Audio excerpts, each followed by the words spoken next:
তোমাদেরকে আমি একটু এই শিডিউলটা নিয়ে একটু বলে দিই, কারণ না বললে শিডিউলটা তোমাদের বুঝতে সমস্যা হবে একটু।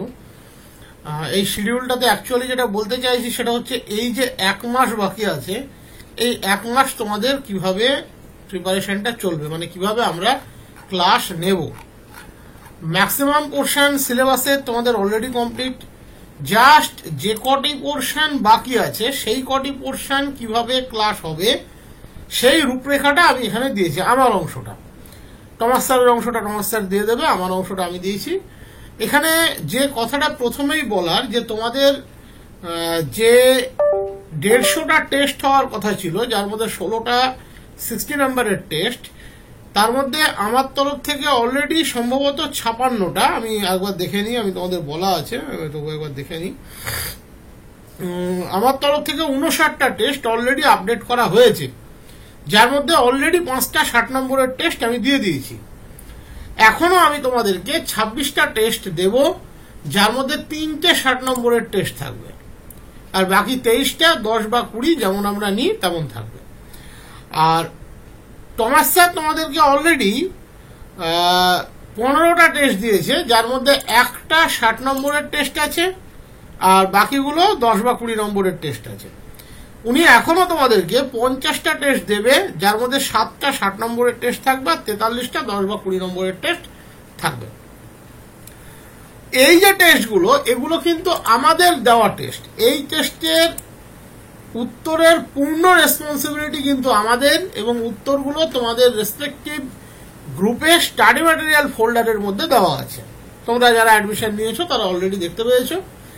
এর বাইরেও দেখবে, এই 150টার বাইরেও আরো গোটা 30 টেস্ট বই থেকে আপলোড করা হয়েছে, বিভিন্ন বই থেকে। তোমার কাছে একটি বই আছে, আমাদের কাছে অনেক বই আছে। আমার কাছে বিশেষ করে আমি অনেক বইয়ের স্পেসিমেন পাই, আমার কাছে প্রচুর বই আছে। সেখান থেকে যেগুলো আপডেট করা হয়েছে ওগুলোর কোনো উত্তর আমরা দিচ্ছি না, বাট অ্যান্সার কি এবং হিন্টস যতটা পারা যায় আমি দিয়ে দেবো। এবং এই যে 150টা টেস্ট তোমরা যত জলদি পারবে দিয়ে নাও, তার মানে অলরেডি তো 80টা না 85টা রানিং চলছে, যতটা তাড়াতাড়ি পারবে দিয়ে নাও, কারণ এই টেস্টগুলো আবার যাতে দিতে পারো তার জন্য টেস্ট রিভিশন গ্রুপটা ক্রিয়েট করা হয়েছে। ওখানে আবার তোমরা সেম টেস্ট দিতে পারবে। তাহলে মোট তোমরা 150-300 বার দিতে পারছো, 300টা টেস্ট দিতে পারছো, 150টা টেস্ট রিপিট হবে। যাদের পেমেন্ট অলরেডি কমপ্লিট হয়েছে, প্রায় 134 জনের কমপ্লিট হয়ে গেছে, তাদেরকে আমি ওখানে জয়েন করিয়ে দিয়েছি। বাকিদেরও কমপ্লিট হওয়ার সাথে সাথে আমি জয়েন করিয়ে দেবো। এবারে এই শিডিউলটা নিয়ে আমি তোমাদেরকে আগে একটু বলে নিই। দেখো 2/8 আজকের ডেট, এটা খালি আছে কেন?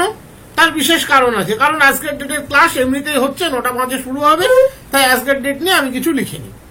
3/8 কালকে থিওরি ব্যাচের ক্লাস হবে ইমপ্রপার ইন্টিগ্রালে। একই সাথে কালকে একটা টোটাল সিলেবাসে টেস্ট হবে 60 নম্বরের। টেস্টটা বিকাল 5টা নাগাদ অ্যাভেলেবেল হবে। টেস্টটাতে সবাই বসতে পারবে যেভাবে বসতে পাও, আর থিওরি ক্লাসটা থিওরি ব্যাচের হবে রাত্রি 9টা থেকে।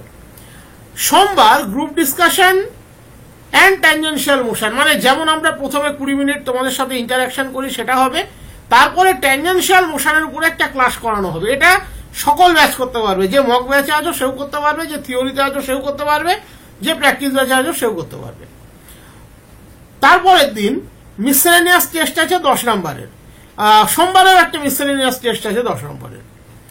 তারপরের দিন কোপ্লানার ফোর্স, মানে MISC যেগুলো লেখা আছে, বা এই যে কলামটা লেখা আছে, এই যে কলামটা, এই কলামটি হচ্ছে টেস্টের কলাম। এই যে কলামটি, এই কলামটি হচ্ছে টেস্টের কলাম, যেটা আমি টানছি এখন, দেখতে পাচ্ছ সবটাই চলে আসছে।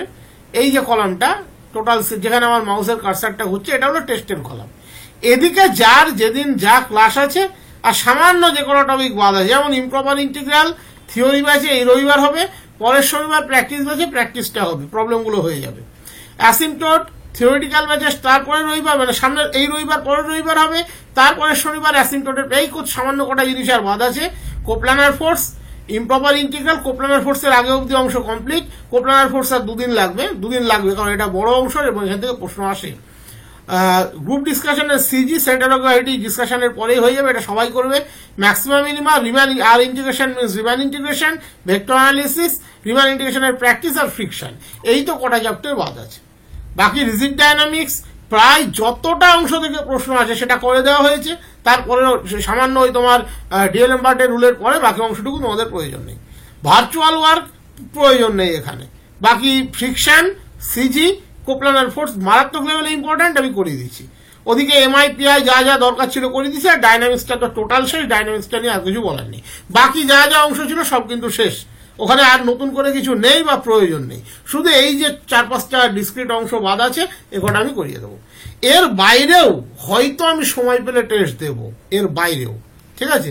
সেটা আমি লিখবো না, যেমন আমি তোমাদের দিতে থাকি দিতে থাকবো, কিন্তু এই শিডিউলটা মেনে এই মাসটা ফুল প্রিপারেশন চলবে।